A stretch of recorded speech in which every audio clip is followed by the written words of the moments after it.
Hello and good evening. We are back. Thursday, the third one in the month of July. And tonight, as always, we have what I may describe as not only just special, but special guests. I'm going to reveal something that they probably would not like me to say, but it has to be said. There are two UWI graduates who fell in love, you may say, and married some 29 years ago. In fact, this week they celebrated their 29th anniversary. But that's not what we are here to talk about. We are going to speak of preventative medicine and other health issues. And they are in two different fields, although they would have been medical practitioners, GPs, you may say, general practitioners, and then specializing, one in epidemiology and the other as a ophthalmologist. It's so long word because it takes a lot of years to study in those two fields. But they are going to at least help to us, we the lay people, to understand health issues. And when we get back, they'll introduce themselves. You are now going to see the sponsors, the University of the West Indies. I'm part of a tough, smart, constantly evolving, never too old to learn community of human beings. proud of country, Proudly Caribbean, global citizens. with convenient access to over 400 learning programs Delivered both online and face-to-face. from the Caribbean's University of First Choice. My mind, My life. my world of possibilities is wide open. Call, click, or visit the UWI Open Campus. I hope you realize we're talking about medical personnel. So tonight with us, the lady or the rose between two thorns. Can you please tell us who you are? I am Dr. Hazel Shillingford-Ricketts, ophthalmologist. Hazel, there's much. Hazel, listen. I know. Okay. You have to be very professional on this program. Flying the flag of the University of the West Indies, true. But there's so much more to you than just Dr. Hazel Shillingford-Ricketts, and it ends there. Hazel, you have to remind some persons or everyone listening and viewing of your background. Okay, well, what can I say? I'm Dominican. I did my first medical degree at the University of the West Indies, Mona campus, where I graduated in 1985. And then between 1992 and 96, I pursued my residency program in Ottawa, Canada, at the University of Ottawa Eye Institute. And I am now a Canadian board-certified ophthalmologist and a fellow of the Royal College of Surgeons of Canada. And I am employed as a consultant ophthalmologist at the Princess Margaret Hospital. Okay, the linking part you left out, but then he will probably have to make that link. She said she was Dominican by birth from St. Joseph, but she met a fella at Mona in Kingston, Jamaica. I hope I said it right. Introduce yourself, young man. Thank you, Felix, and good night to all the viewers of this program. I'm Paul Ricketts, and I'm a medical practitioner, of course, epidemiologist, a 1985 graduate. The wife will remember. Both Hazel and I were in the actually in the same class at University of the West Indies, and you'll notice that the surnames are R and S. Yes. So it means that we were always meeting each other in classes. Yes, RSTU. Exactly. So when University of the West Indies, you go there and you anticipate, and certainly in those days, I believe one of the visions for the university was this fertilization and cross-fertilization of ideas and minds and cultures across the Caribbean. What I didn't know was that we was going to have cross-fertilization of genes. And so it's been a wonderful experience. at the University of the West Indies back in those days. I'm very proud of the education that we got there. The focus of the lecturers, the culture of the university, I think the culture of the Caribbean in those days, for that matter, was one where we were encouraged to look towards the Caribbean to see what contribution we could make in terms of the development of our communities. And both Hazel and I, after we got married and moved to Dominica in 86 to complete our internship here at the ministry, and decided then that we would stay and fight the good fight, so to speak, to see how we could contribute to the development of Dominica. And I hope we're continuing to make a contribution in the way that we hoped to have done when we made this decision over 20 years ago. Well, I can attest to those 20 years, Paul, because we once shared an apartment. You lived above, and I believe with my wife below. We are 27 years married tomorrow. Oh, congratulations. So I will catch up with you. But, I mean, there has been a transformation. Let me reveal something about Paul before his wife. I hope she doesn't bash my head in. But very shy, very reserved person. But now, you know, he is not shy of a camera or speaking. And you may have heard him several times on health trends and epidemiology, diseases, etc. in Dominica. Hazel, I want you to start the ball rolling. I know it's a general concept, but what would you define as the health status in Dominica now? Just a broad thing on where we are. Where are we in health? And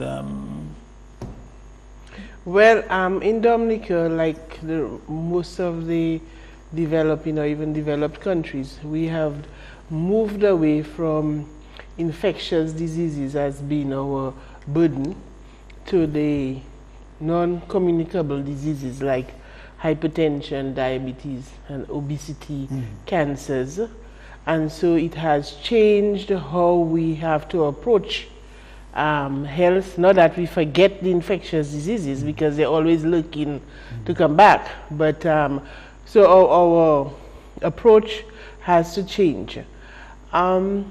Dominica, you know, even if we tend to criticize ourselves and tend to be a bit harsh on what we have achieved, but when you travel the region and you attend meetings and you compare notes as to your experiences, the fact that we have a very strong primary health care sector, it augurs well for our ability to engage in preventative health care, and also to provide health to the poor man, make it accessible, affordable, available, accountable. These are the descriptive terms used.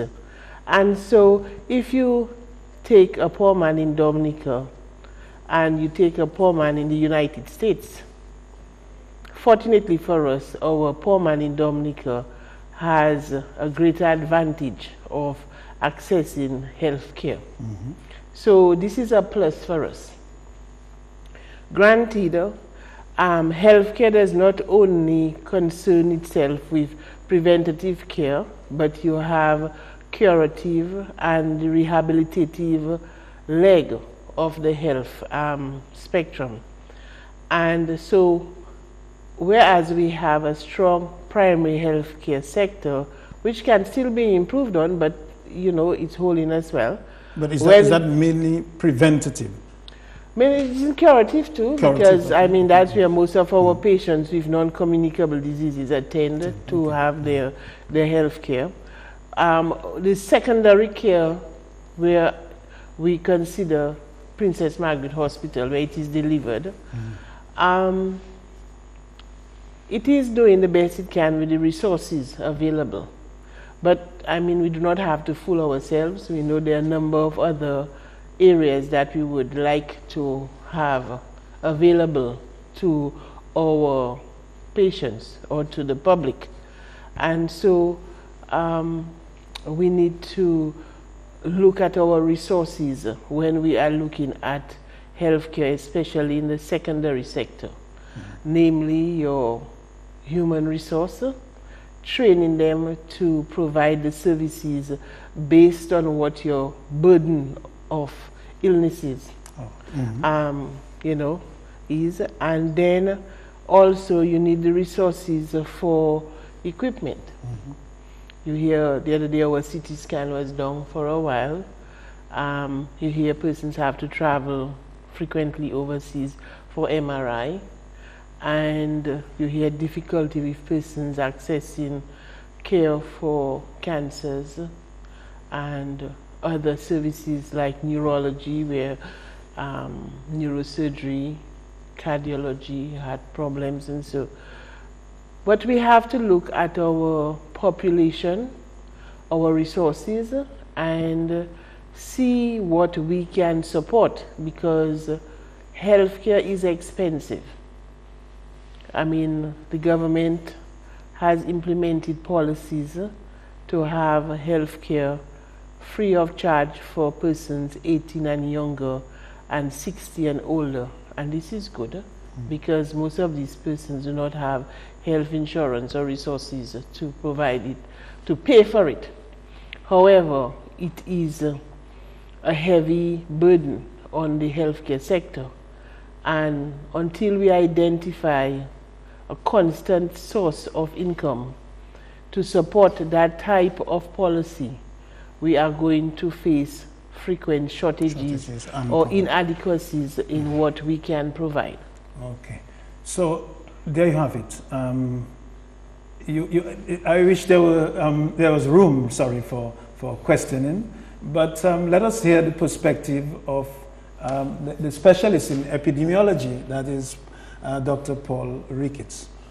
Your views. I think your wife captured a number of things, but you are, and I think, observing many of the trends, what used to happen in the past, what's happening now.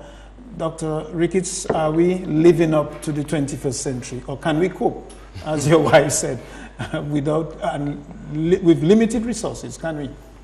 Well, you know, as we develop economically and we adopt lifestyles that are usually associated with developed countries, we also tend to develop the patterns of disease that these developed countries have. And that's what we're seeing now in Dominica. As was mentioned before, we're the leading causes of death in Dominica today, and leading causes of illness, at least why people turn up at doctors' offices, healthcare facilities, are the so-called non-communicable diseases: hypertension or high blood pressure, diabetes, sugar, being the main culprits, and cancers also being a major cause of death.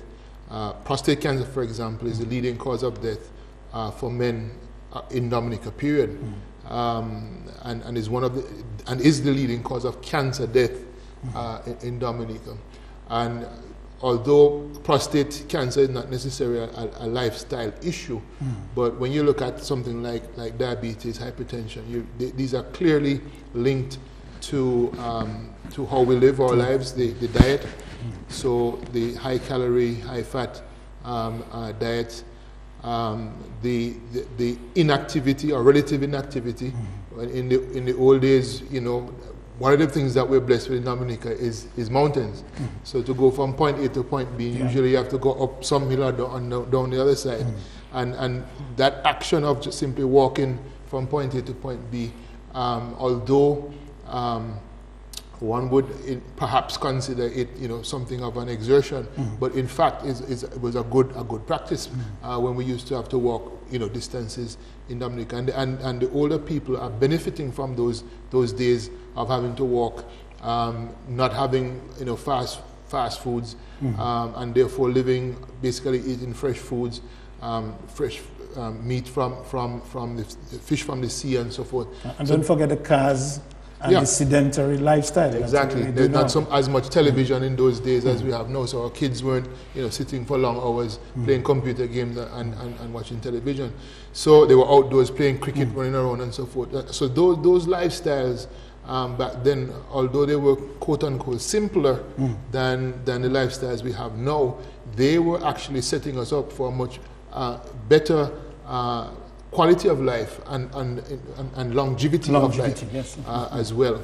So we're now seeing, for example, heart disease. I remember speaking to my esteemed colleague, Dr. Watty, many years ago. In fact, when we first... That is Dr. Edward Watty. Dr. Edward Watty, pathologist, as well as Dr. Bellat, another esteemed colleague. And I recall him saying in the days when they were practicing, many years ago, they hardly saw anything like, heart attacks or coronary heart disease, the disease of the heart blood vessels. We are seeing an increasing trend in the number of people who are suffering heart attacks in Dominica. In fact, we had a little bit of an epidemic back in the early part of the last decade. That's reduced significantly in terms of deaths, I'm happy to report, and largely I think because of the improvements in an awareness of the health system, yes, to identify and manage these cases. So these are some of the successes. But the point is that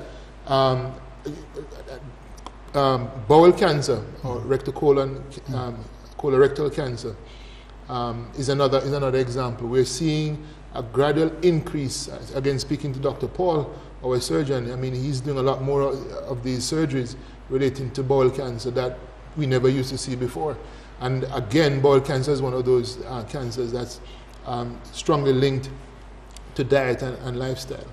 So there's no doubt that we need to, in terms of the preventive approach to health, we need to be encouraging our population to pay attention to what we eat, to maintain physical activity, and also to go for regular checkups at the doctor, so that whenever these conditions may be developing, or the risk factors for these conditions, like obesity, for example, begin to develop, we can intervene early to assist patients to manage the condition and therefore reduce the impact of these diseases. And I also want to make the point also that it's a partnership. Managing health in an individual is a partnership between patient and doctor. The days when it was the doctor who was the be-all, end-all, and who dictated what should happen, those days are done. We now manage conditions with the patient. So the patient has to accept that he or she has responsibility for his or her health. And the doctor is there to assist and to facilitate the attention to those conditions. So we advise, and together with the patient we make decisions, and hopefully in that way, as people begin to take more ownership for their health, we will begin to see declines in the impact of these diseases. But we also recognize that there is a role for government and national level policy in terms of managing some of these chronic conditions. And there are examples where other countries, Scandinavian countries for example, have gone ahead and put in place national level policies, for example, restricting the types of foods that our kids are exposed to, advertising of certain types of food, because you recognize that advertising is a very powerful tool, especially for younger people who are more influenced sometimes.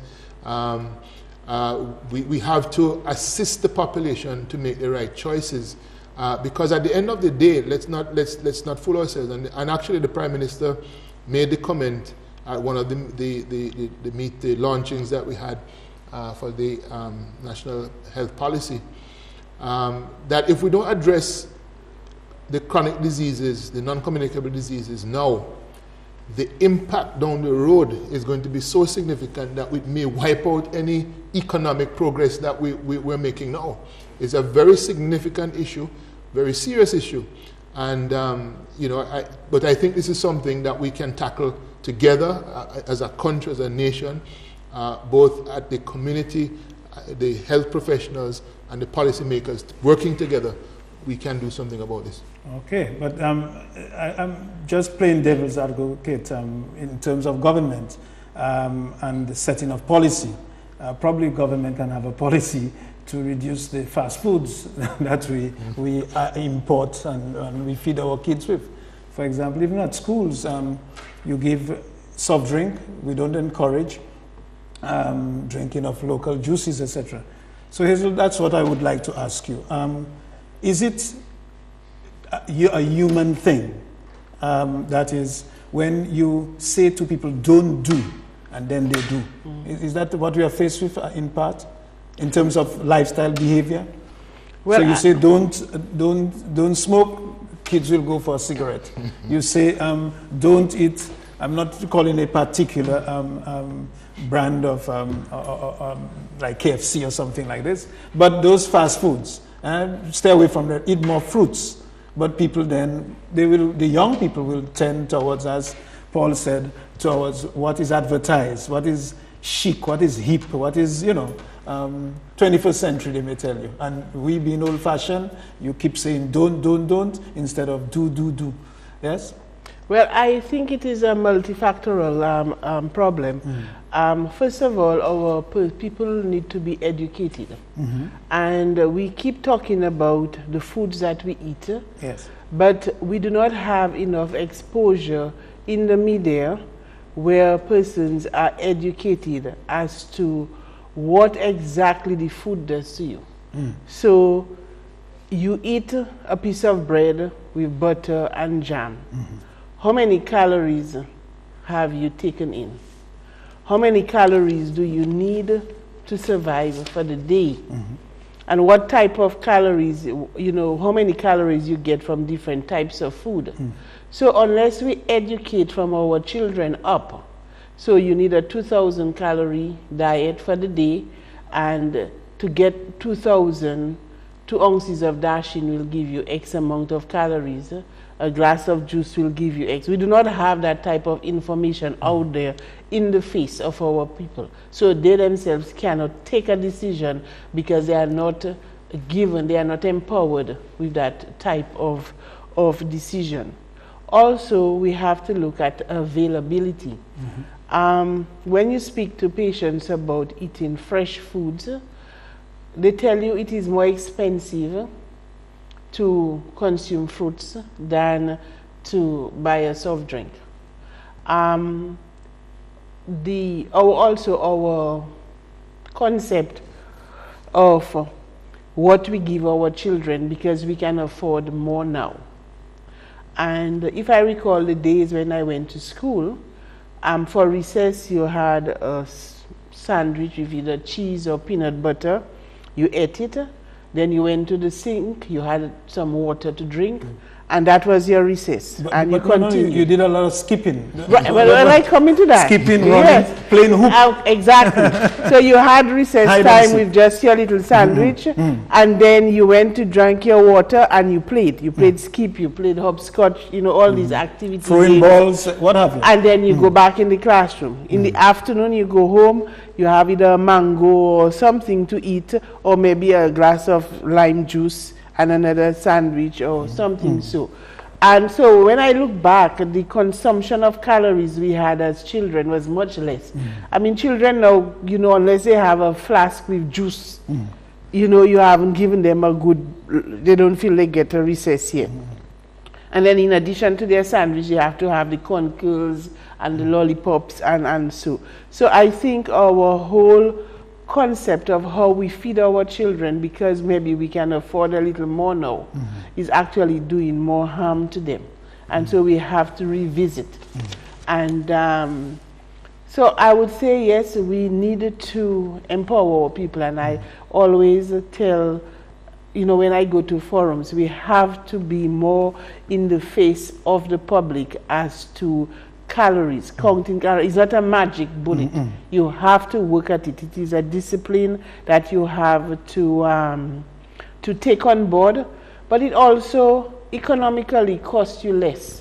When you consume less calories, you spend less money in the food that you eat. Okay. And therefore it helps you to save towards something else.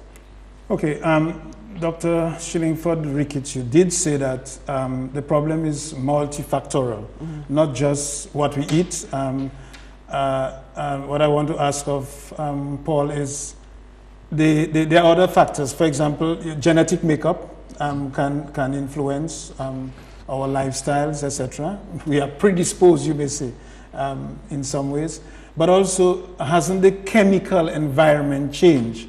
That is, I always smile when I hear people say they're eating organic, and they believe it is, if you eat inorganic, Rasta, you're from Jamaica, you know better than I do. But even those organic things that we eat may be exposed to some chemical environment, and those chemicals, our bodies cannot metabolize them, and may lead to some of the disease, particularly cancers, etc. You want to make any comment on that? Well, you're right. There are other factors that contribute to disease onset. Some of these are genetic. So, for example, if you look at something like prostate cancer, the Caribbean region has the highest incidence of prostate cancer in the world. And so, you know, we think that this, and black men tend to have higher rates of prostate cancer than other races. So there's a genetic a component, and of course, the genetic puzzle is now being unraveled with all the work going on with the genes and so on.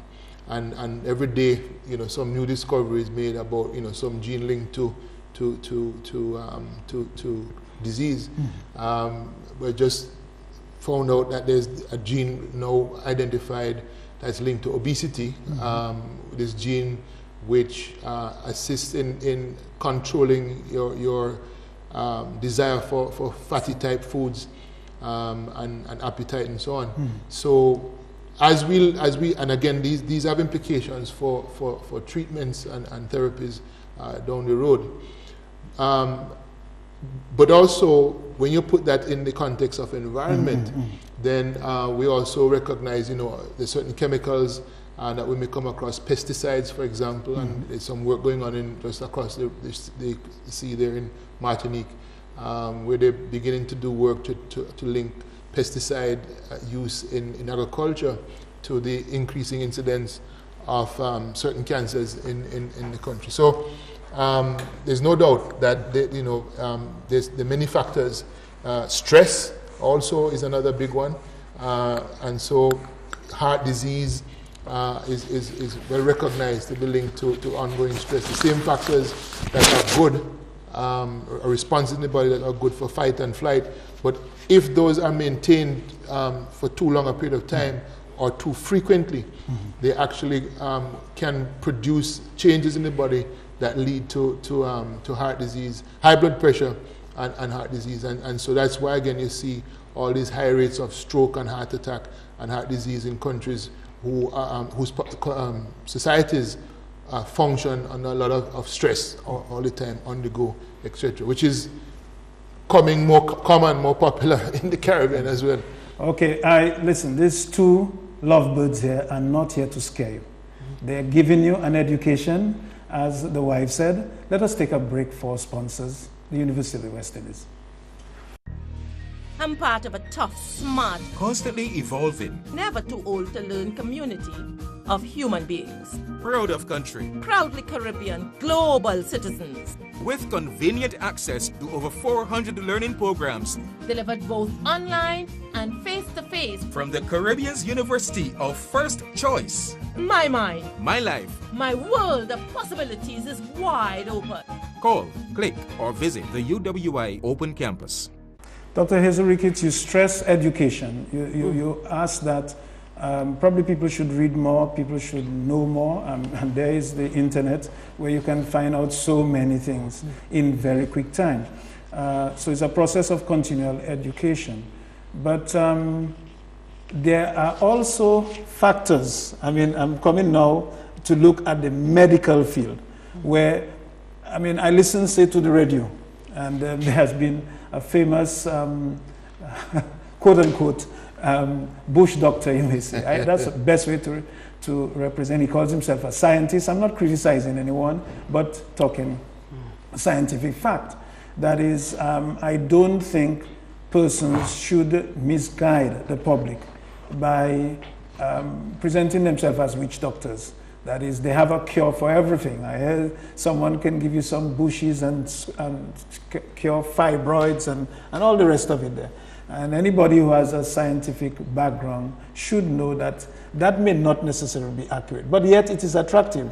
People may choose not to come to Dr. Paul Ricketts, Hazel Shillingford-Ricketts, and several other well-known doctors who have studied hard and worked hard and know the etiology of diseases and are helping on a scientific basis to cure. Whereas others come, sometimes I call them fly-by-night, but they make statements that people run to them.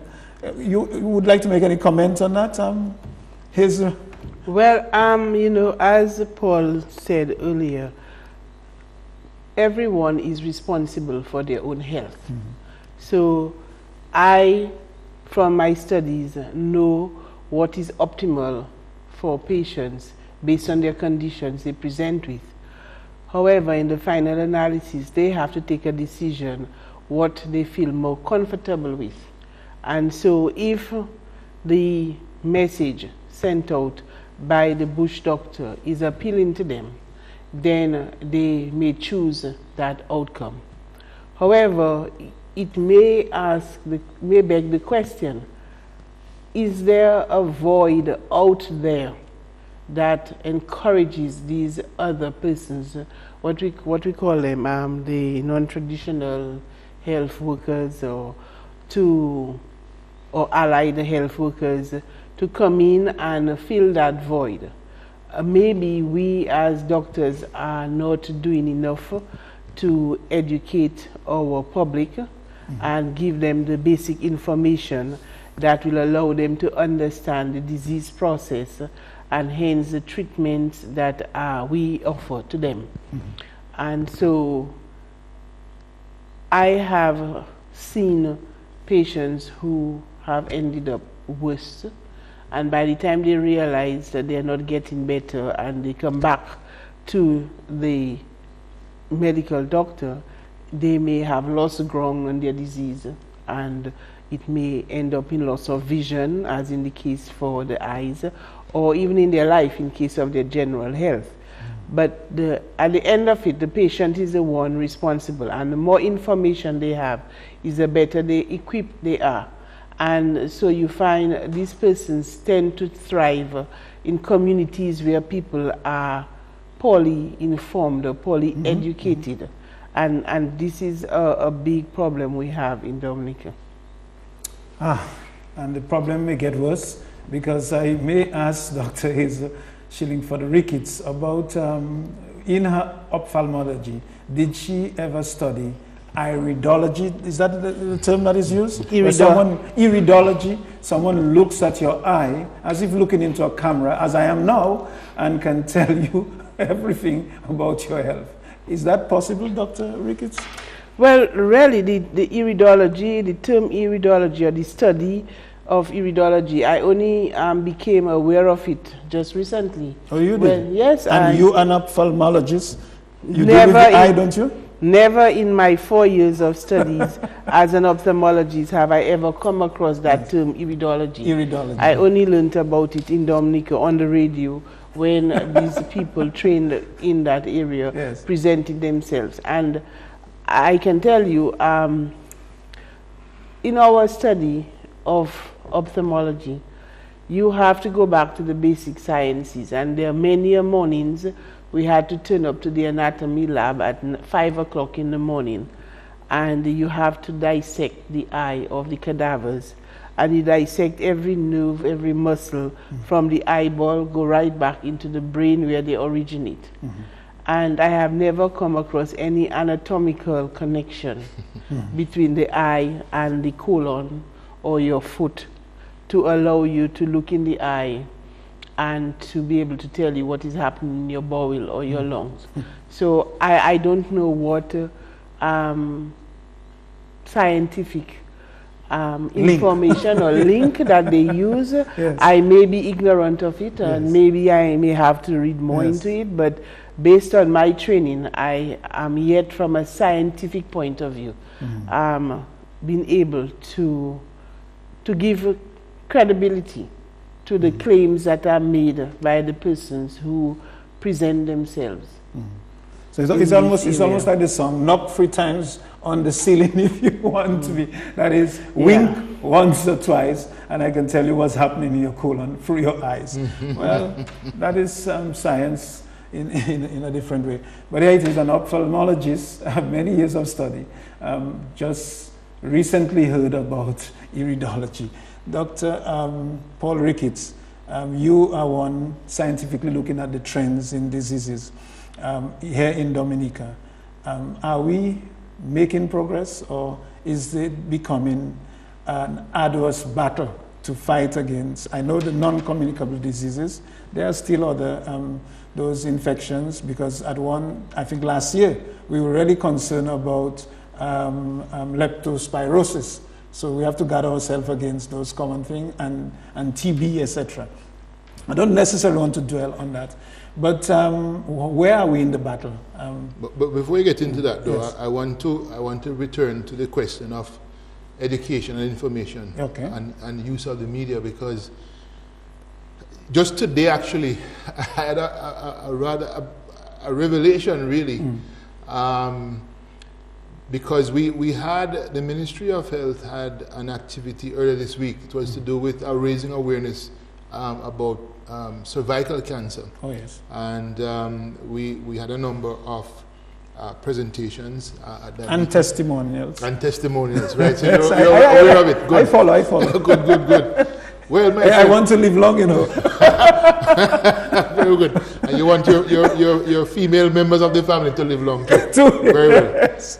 But I was rather shocked today to actually somebody called my attention to some reporting on the activity, and then the media, the public response. Now, when you go to the websites for some of the online news feeds, you can actually make comments about the topic, and I was very surprised to see the kind of responses that were coming through yes. on the website, on the site. Really off track, if yes. I may say so myself. And it's of concern to me, because it may be sending, again, another way of sending the wrong information to the public. Now, I'm not one who believes necessarily in censorship and all these things, yes. But we really have to be careful about the kind of information that we give, because the wrong information reaching an individual can result in the wrong decision being made by that individual, and as Hazel mentioned, ultimately result in a loss of life or limb. And I mean, we have to be more responsible than this. Yes. I mean, anyway, so that's another aspect of information, and sensationalization sells. In reporting in the media, and also others taking up those cues and having these debates. But so yes, the media, and I think we have to work with the population on a whole, as Hazel said, in really ensuring that the correct message gets out there. I mean, of course, if the population will need to decide whether the messenger is a credible messenger. Yes. And I remember, actually, there was there were a few, I think it was last year or the year before, when there was an outbreak of, I think it was leptospirosis. Leptospirosis. And it was in the media and so forth. And I said, and somebody asked, well, do we have an outbreak? And I said, well, yes, we do. And I remember somebody raising the question or debating whether or not it was an outbreak. Well, you know, if after so many years of training at the London School of Hygiene and Tropical Medicine, yes. and many years training working in Dominica and the rest of the Caribbean, because we don't work in isolation. We work alongside many colleagues around the region. In fact, I'm in terms of HIV, I'm actually the chairperson of the Caribbean Technical Working Group on HIV. So we are, we are at the forefront of guiding the process in the Caribbean. Next week, I'm going to a meeting in Barbados, another technical working group on development of health information systems. Yes. So, well, the public has to decide, assess, the quality of the message and the messenger, and make it. But really, I really plead with the public to be very careful about, which information they take on board. And I'm not necessarily saying that we have, all the solutions, all the knowledge. I'm not saying that at all. But we have to be very careful about selecting and acting on, because it can mean the difference between life and death. In terms of the infectious diseases, we do continue to monitor these diseases. We do take action against these health threats. We have, and I can say that Dominica is one of the best surveillance systems operating right now in the Caribbean. We're able to detect these threats fairly early, and we're able to respond. We have a mechanism and a system in place to detect and respond to these threats, from things like leptospirosis, dengue, the flu, and so on. And as a matter of fact, if you see, the thing about this is that it's not like surgery, where somebody falls on and breaks the bone and you fix it so you can see what's happening. Yes. But if you stop and think, let's take dengue as an example. Around the region, next door, in many of the countries, St. Lucia, Barbados, Martinique, Puerto Rico, even more developed countries than quote-unquote developed countries than we are. Yes, they have had outbreaks of dengue resulting in deaths, hundreds of death, hospitalization and deaths. Dominica has not had a death from dengue, to my knowledge, for years, right? That is not by accident. Right? Yes, it is because the system is in place to identify and respond appropriately. We've put things in place in the hospital so that, and people are very well trained to identify and to monitor people and to intervene in a way that minimizes the impact of diseases. But even before we get to people actually getting the disease, once our surveillance system picks up that there's a threat, you hear the information on the media, destroy your mosquitoes, breeding sites, look out for mosquitoes, and so on and so forth. The teams are mobilized to clean up, work with the community to clean up, take away all those breeding sites and so on. And those are the things that have been saving us in Dominica from much of the ravages of some of these infectious disease outbreaks, dengue in a specific case, but also flu, gastroenteritis, and all the diarrhea. When last have we had a child die from diarrhea in Dominica? Thousands of kids die every year in other countries, in Africa and so forth. So I think we sometimes forget the advances that we've made because it's not happening. We don't recognize that it's not happening. Yes. But it's not happening because we've gone ahead and done some things to prevent it from happening. Yes. And as a result, have prevented suffering, have prevented deaths, and have prevented the economic impacts that these diseases have caused in the past and continue to cause elsewhere in the world. Okay, so I now have to ask the wife, why are they too wearing glasses and I'm not?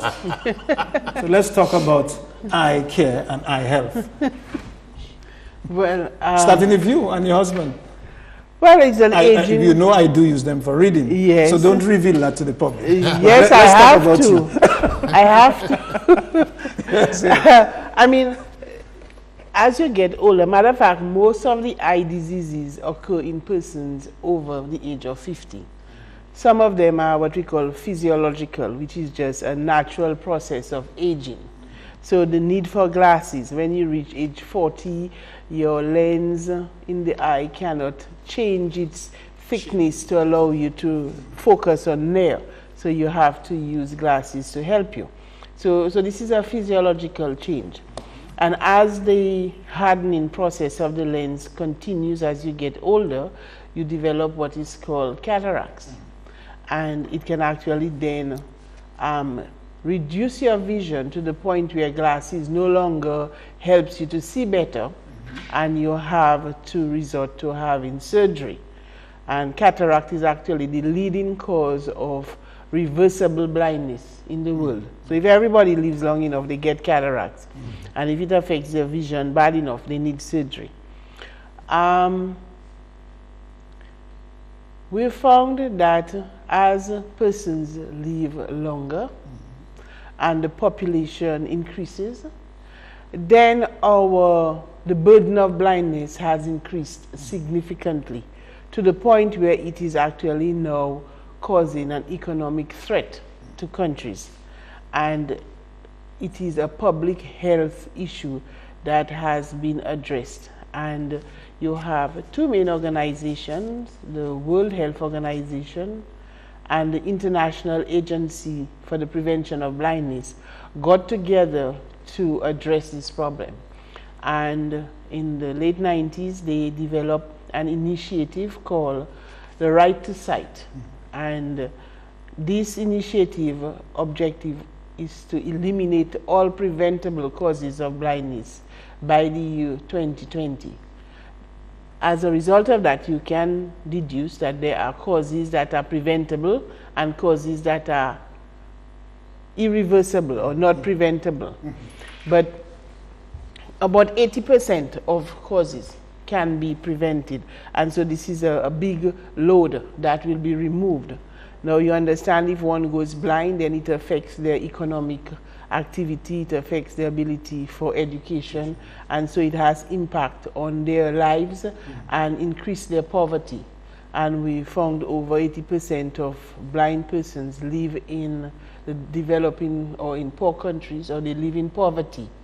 And so we as eye care professionals around the world have adopted this initiative and has addressed the resources required to eliminate these causes of blindness. Besides cataract, the other leading causes are glaucoma. Now, glaucoma, it is an irreversible cause of blindness, and it is most common among black persons. And as you get older, the risk of developing glaucoma increases. It is a disease that affects the nerve of the eye, and once the nerve is damaged and you've become blind, that is it.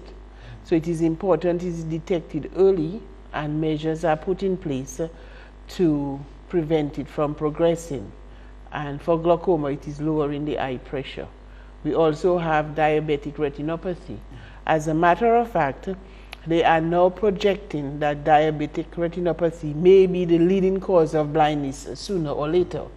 And it is important because it is the leading cause of blindness in the working age group, which is our productive sector. So I just want to stop here and put in the University of the West Indies, our sponsors.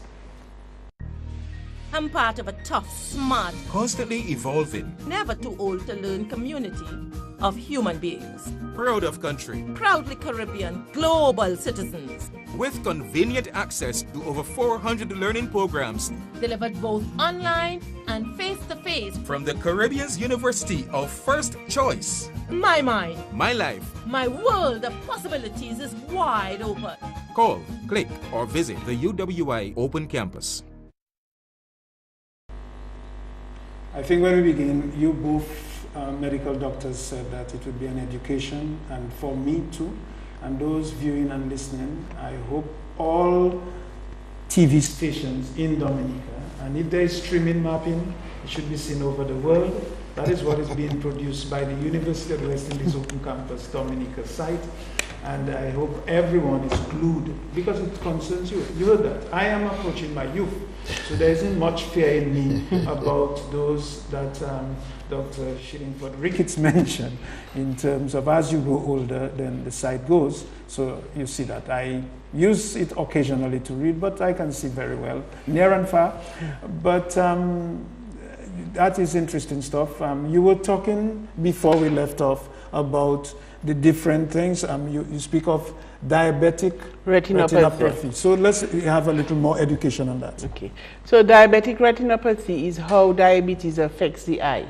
And it affects primarily the retina, which is a nerve lining inside the eye. And you at risk, the longer you have diabetes, the greater the chance of you developing this condition.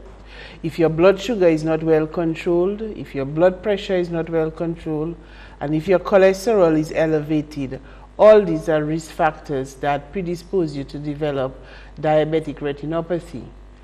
Patients with diabetic retinopathy needs to have their eye examined regularly, annually, from the time that they are diagnosed, especially the adult onset diabetes. If it is detected early, then treatment can be implemented to prevent blindness. Now, seeing that we are out of time, one point I would like to leave the public with is that health should be placed on the same table as all the other productive sectors. Because if you do not have a healthy workforce, your productivity will be reduced. I think we have all heard persons from the Employers Federation and Social Security complaining about the number of sick days or sick leave that is granted to workers. Some of it may be unnecessary, but most of it may be because the workers are genuinely ill. Yes. And so when we are talking, when we have any forum that is talking about the productivity in the country, side by side, we should be addressing the health of the workers. Because unless you do so, to have healthy workers, no matter how much money you put, no matter how much programs you put in place, your productivity will be affected and your income from those levels will be affected. So health has to be side by side on the table with other productive sectors. Okay, and there it was from a woman speaking of health, and I know women are very concerned about the health. They do visit doctors. But let me ask of the male now, Dr. Paul Ricketts, and you should not reveal anything between your patient and his doctor. He is my doctor. So what I'm saying, what about men? Are men really listening to putting health on the table, as Hazel said? I think what do you observe about men and health? Men have always been a challenge for healthcare professionals and the healthcare system. Men tend not to have the same kind of health-seeking behaviors that women have. As a fact, not just in Dominica, but worldwide. But I think that with increased education, I've been seeing more men actually coming in and trying to take charge of their own health. Doing things like, coming in for annual checkup or at least a regular checkup and so on, doing this necessary screenings and so forth. So I think we're making some headway, all is not lost with respect to that. But I just want to pick up, first of all, so to thank you for creating this opportunity where both my wife and I are on TV at the same time. It's the first time. Thank the University of the West Indies. That's what brought you all together, and no one will change. Yes. And the question of picking up on what is the last point, the question of healthcare financing. If we really want to move forward in terms of improving the healthcare system, the availability of technologies and so forth, we really have to solve the healthcare financing question somehow, some way. The lifestyle changes, I think, I think we have to really look at the education system and ensure that from an early age we're giving the population the necessary information that they need to make wise decisions. And I think in terms of education, UWI cannot get away. UWI has to play a greater role, in my opinion, as the primary university of in the West Indies, in assisting countries to answer those key questions, the research arm. So, what are the links that are driving increasing cancer and so forth in Dominica, or other healthcare problems? How do we improve the way we communicate and get the messages across to the population so they can become more empowered to protect themselves? I mean, these are things that, in terms of research, we have much that we can do, and I think the university can work with countries to assist. And I just also like to point out, again, related to health, to information, that one of the things that we're doing, and I'm heavily involved with, is strengthening the information systems for health, as I prefer to call it, rather than health information systems. And as we speak, I have a number of young Dominicans assisting in building a new way forward, building a new system that ultimately, I think, will assist the public in having access to that information that is needed, A, for individuals to better manage their health, B, for the system administrators to allocate resources in a manner that gets a bigger bang for the buck, and also inform policymakers with respect to and we also have some colleagues working right now. We have a team of Chileans. We have a volunteer from Australia. Japan. We have a volunteer from Japan. And we also have working with colleagues, not necessarily resident here, from the US and so on. So I think in the near future, we are going to be in a position where Dominica will be more empowered with the information that they need. And again, if is it one thing I'd like to leave with the public: be careful about the information that you use. Yes. In terms of making decisions for your own health, because the wrong information used in the wrong way can end up in loss of life for them. And you are seeking the right information with the University of West Indies Open Campus. And we will challenge here tonight, that is University of West Indies, to do more, because it's doing a lot. Even we as a open campus, we do not have research facilities, but having these two learned medical persons on board, it was an education. Let's give the lady the last 15 seconds, the last word, before we wrap up. Well, Felix, I would like to thank you for having Paul and myself here with you. I always embrace the opportunity to engage the public in information. I'm always proud to stand with my alma mater, University of the West Indies, and we have to challenge ourselves to do more for our country and for the region.